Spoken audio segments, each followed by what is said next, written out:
Basically গ্রামের খাল বিল নদী নালাতেই এইসব ধরনের মাছ পাওয়া যায়।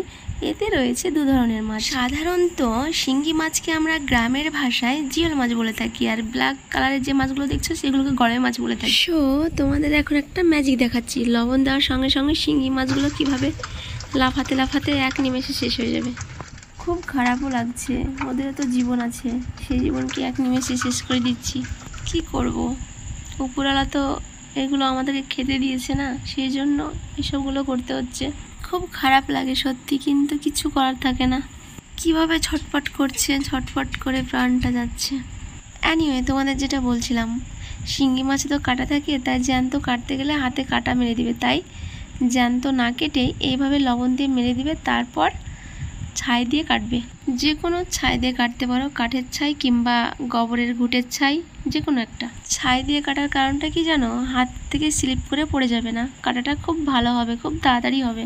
সো ছাই দিয়ে মাছগুলো কাটার পর মাছগুলো অবশ্যই আগে ধুয়ে নেবে ভালোভাবে, তারপর ডালিতে ঘষবে কিংবা কোনো খড়খড়ে জায়গাতে ঘষতে পারো বা মাটির পাত্রে ঘষতে পারো।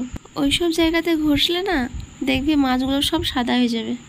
তারপর ঘষে নিয়ে ভালোভাবে ধুয়ে নিবে, তারপর হলুদ লবণ লঙ্কা গুঁড়ো দিয়ে ভেজে ভেজে খেয়ে নিবে বা রান্না করে খাবে। আর হ্যাঁ, একটা কথা তোমাদেরকে বলি, আমার যদি কোনো রকম ভুল ত্রুটি হয়ে থাকে তাহলে অবশ্যই মাফ করে দেবে, কারণ আমার কোনো এক্সপিরিয়েন্স নেই।